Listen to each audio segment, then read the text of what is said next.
हमें सपोर्ट करने के लिए हमारे चैनल को अभी सब्सक्राइब कर लें और बेल के आइकन पर क्लिक करके हमारी लेटेस्ट वीडियो की नोटिफिकेशन बर वक्त हासिल करें।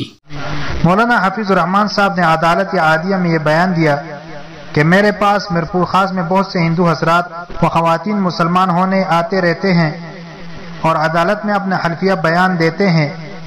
उसके बाद मेरी जिम्मेदारी नहीं होती वो कहाँ गए और क्या कर रहे हैं। मौलाना मसूद बेग साहब की भी इस किस्म का बयान था। मौलाना मसूद बेग साहब ने कहा, हमारे मदरसे में लड़के और लड़कियां दाखिला लेने आते रहते हैं। दीनी मदरसा है, दाखिला मेरिट पर होता है। जब कोई तालिब इल्म किसी तालीमी और दीनी इदारे में दाखिला लेता है तो उसका ये मतलब नहीं होता कि हम उनको अगवा करके ले आए हैं। अपनी मर्जी से बालिग बच्चे आते हैं और अगर वापस जाते हैं तो उनसे ये नहीं पूछा जाता कि आप कहाँ जा रहे हैं। ये तालीमी इदारे की जिम्मेदारी नहीं होती। लिहाजा हमारे पास भी दाखिला के लिए ये बच्चे आए जरूर थी, लेकिन वो मदरसे के बारे में भी सोच रही थी कि ऐसा ना हो कि हमें इस मदरसे में दाखिला न मिले, क्योंकि हमारे यहाँ तो मेरिट पर दाखिला होता है। फिल वक्त वो बच्चे हमारे पास मौजूद नहीं है। अल्लाह का करम हुआ कि मदरसे में हम नहीं मिले।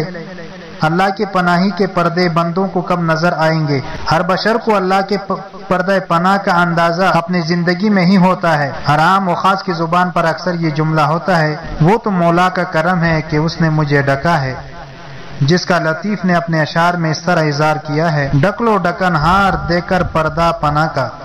अदालत आलिया में असखुद बयान। अब मुफ्ती साहब की फिक्र दो चंद हो गई। हमने मुखलिस अहबाब और कानूनी मुशीरों से मशवरा करने लगे। हमें भी कोर्ट के नाम से खौफ आता था कि वालिदैन का अदालत में कैसे सामना करेंगे। ये शरीफ जादियों के अतवार नहीं, लेकिन क्या करे, वालिदैन अदालतों में कैंचे चले जा रहे थे।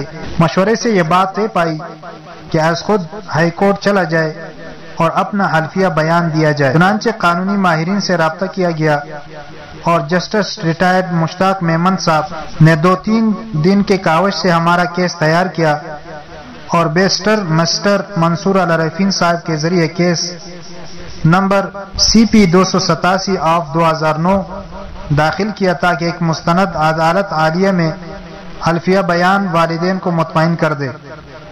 चुनांचे मैंने और मरियम ने कराची हाई कोर्ट में 2 जस्टिस साहिबान, जस्टिस खलजी आरिफ हुसैन और जस्टिस अरशद नूर खान के रूबरू 20 जनवरी 2009 को अपने अक़िल और बालिग और मुस्लिम होने का हल्फिया बयान दिया और ये कि हमें किसी ने अगवा नहीं किया और हम अपनी खुशी और मर्जी से मदरसे में इस्लामी तालीम के लिए आए हैं, जिस पर अदालत ने हमें आर्जी तौर पर मदरसे में क़याम की इजाज़त देते हुए अगले पेशी पर हमारे वालिदैन को तलब करने का नोटिस जारी कर दिया। ये ऑर्डर लेकर हम मदरसे आए और मदरसे की इंतजामिया को दिखाए, जिन्होंने वालिदैन की तरफ से दाखिल करदा केस की अगली पेशी के मौके पर यह अदालती ऑर्डर अदालत में पेश कर दिए, जिस पर अदालत ने वालिदैन की तरफ से दायर करदा मुकदमा खारिज कर दिया और हमने किसी कदर सुकून का सांस लिया।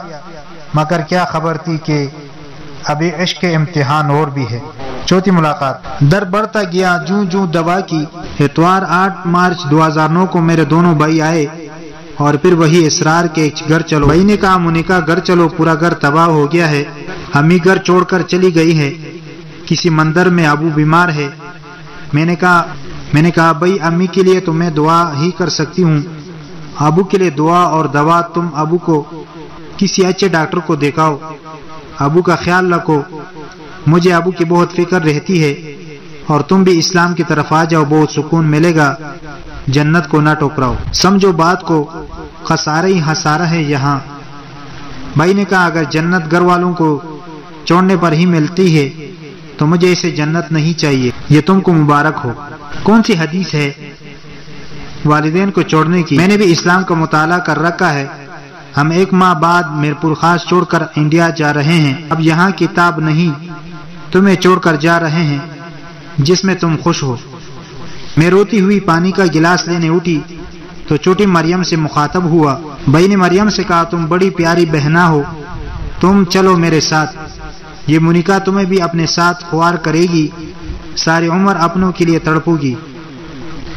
मरियम ने कहा, भैया मैं मुसलमान हूँ और आपसे भी इल्तिजा करती हूँ कि इस्लाम कबूल कर लो, मैं भी आपके लिए बहुत तड़पती हूँ, हमारे साथ आकर रहें। آپ بھی اور ابو کو بھی لے آئیے، ہم ساری عمر آپ کے غلام بن کر رہیں گے۔